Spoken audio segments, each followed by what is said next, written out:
Bismillahirrahmanirrahim. Halo everyone.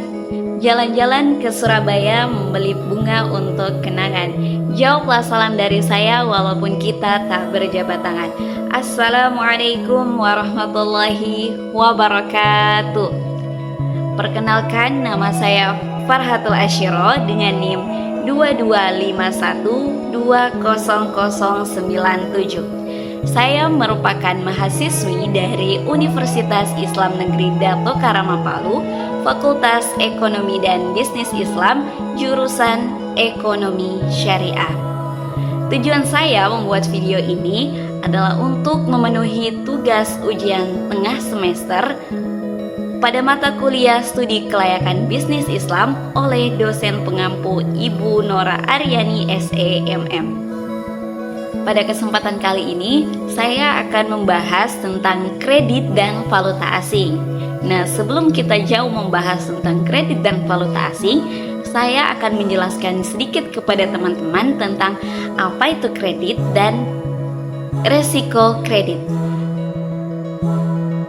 Kredit berasal dari bahasa Latin yaitu crediere yang berarti kepercayaan. Nah, secara umum, kredit berarti kemampuan untuk memberikan pinjaman dengan suatu janji yang akan dibayar sesuai dengan waktu yang telah disepakati. Sedangkan risiko kredit sendiri adalah bentuk ketidakmampuan suatu perusahaan, instansi, lembaga maupun pribadi dalam menyelesaikan kewajibannya secara tepat waktu, baik saat jatuh tempo maupun sesudah jatuh tempo. Nah, kredit ini dapat diberikan oleh bank, lembaga keuangan, atau individu kepada pihak lain. Ada beberapa jenis kredit, diantaranya ada kredit bank. Nah, kredit bank ini pinjaman dari bank dengan syarat dan ketentuan tertentu. Selanjutnya ada kredit konsumen, yaitu pinjaman untuk kebutuhan pribadi seperti belanja barang, elektronik, atau rumah. Kemudian ada kredit korporat, yaitu pinjaman yang diberikan kepada perusahaan untuk keperluan bisnis. Kemudian yang terakhir ada kredit pemilikan rumah. Nah, pinjaman ini untuk membeli atau memperbaiki rumah. Nah, selanjutnya tentang prinsip pemberian kredit. Nah, untuk menganalisis prinsip pemberian kredit sendiri, ada beberapa cara untuk menganalisa pemberian kredit ini, yaitu dengan cara 5C dan 7P. Menganalisis dengan 5C, di mana yang pertama yaitu ada karakter. Di sini menilai kemampuan nasabah untuk membayar kreditnya. Nah, untuk yang kedua ada capacity, yaitu menilai kemauan calon nasabah membayar kredit dan dihubungkan dengan kemampuan mengelola bisnisnya. Nah, yang selanjutnya yang ketiga yaitu ada capital, di mana itu kita mengetahui sumber-sumber pembiayaan yang dimiliki nasabah terhadap usaha yang dibiayai oleh bank. Nah, selanjutnya yang keempat ada collateral, yaitu jaminan yang diberikan oleh calon nasabah. Dan yang terakhir ada condition, yaitu menilai kondisi ekonomi sekarang dan untuk di masa yang akan datang. Nah, untuk selanjutnya yaitu menganalisis dengan 7P, di mana P yang pertama yaitu ada personality. Nah, personality ini maksudnya adalah menilai nasabah dari pribadi maupun tingkah laku. Kemudian yang kedua ada party, yaitu mengklasifikasikan nasabah berdasarkan modal, loyalitas, serta karakternya.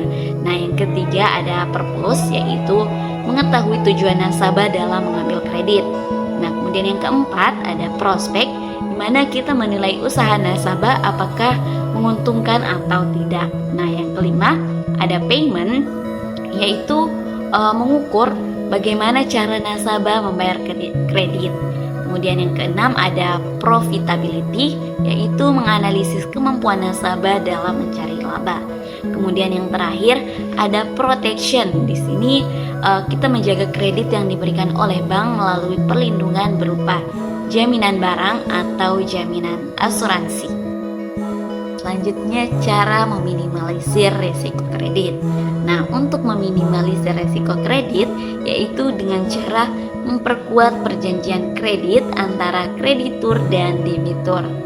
Karena dengan kuatnya suatu perjanjian kredit yang dibuat, maka pada saat salah satu pihak dirugikan, dapat mengajukan gugatan di pengadilan dengan menjadikan kejadian tersebut sebagai bukti yang otentik. Apa sih penyebab kredit macet? Nah, untuk faktor internal, yang pertama adanya self-dealing dari pihak pengelola kredit. Kemudian yang kedua ada prosedur pemberian kredit kurang komprehensif atau teliti. Dan yang ketiga ada kurangnya pengawasan kredit oleh bank kepada nasabah. Kemudian dari faktor eksternalnya sendiri, yang pertama yaitu adanya bencana alam, kemudian yang kedua kenaikan suku bunga, dan yang ketiga yaitu tekanan kekuatan politik. Teknik penyelesaian kredit macet yang pertama ada rescheduling atau penjadwalan ulang, yaitu dengan cara memperpanjang jangka waktu kredit dan memperpanjang jangka waktu angsuran. Kemudian yang kedua ada reconditing atau pengulangan dengan merubah persyaratan yang ada seperti kapitalisasi bunga, penurunan suku bunga, dan pembebasan bunga. Kemudian yang ketiga ada restructuring atau pembenahan ulang, yaitu dengan cara menambah jumlah kredit dengan menambah jumlah equity-nya. Kemudian yang keempat ada kombinasi, yaitu kombinasi dari ketiga jenis tersebut. Dan yang terakhir ada penyitaan barang jaminan, yaitu jalan terakhir apabila nasabah sudah tidak ada itikat baiknya lagi.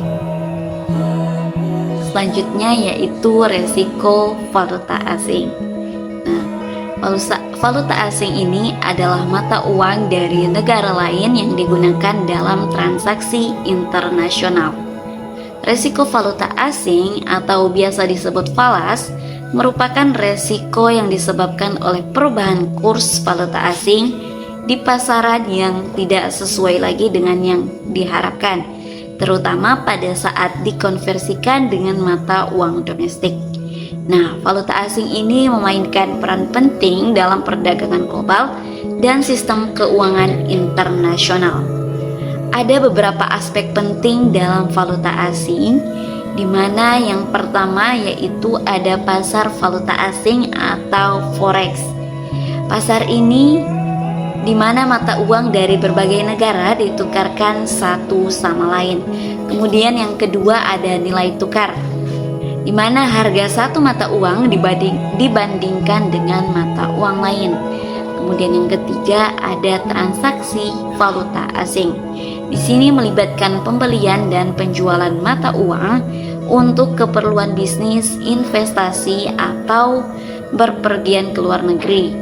Nah, kemudian yang keempat ada hedging atau strategi untuk melindungi diri dari fluktuasi nilai tukar yang tidak diinginkan lagi. Pelaku pasar valuta asing. Nah, yang pertama ada bank sentral, kemudian yang kedua ada bank komersial, yang ketiga ada perusahaan dan individu, dan yang keempat ada investor dan spekulan, dan yang kelima ada broker. Faktor-faktor yang menyebabkan pasar valuta asing bertumbuh dengan sangat pesat. Yang pertama karena adanya pergerakan valuta asing yang sangat signifikan. Kemudian yang kedua ada bisnis yang semakin mengglobal. Kemudian yang ketiga adanya perkembangan telekomunikasi yang begitu cepat. Resiko falas bisa berasal dari beberapa sumber. Yang pertama adanya transaksi exposure, di mana resiko yang dihadapi perusahaan ketika melakukan transaksi dengan pihak lain, baik itu supplier, pelanggan, dengan menggunakan mata uang asing. Kemudian yang kedua yaitu operating exposure, yaitu analisis secara mendalam terhadap tren dan kurs falas yang terjadi pada masa yang akan datang. Kemudian yang ketiga ada translation exposure, yaitu mengkonversi aktiva dan pasif perusahaan dalam bentuk falas ke dalam mata uang domestik. Nah, itulah tadi beberapa penjelasan terkait tentang apa itu kredit, resiko kredit, apa itu valuta asing, dan resiko valuta asing. Mungkin hanya itu yang dapat saya paparkan, kurang dan lebihnya saya mohon maaf. Umur kakek sudah menua namun tetap mencari kekasih. Semoga bermanfaat untuk kita semua. Saya pamit undur diri dan Mohon maaf, terima kasih. Wassalamualaikum warahmatullahi wabarakatuh.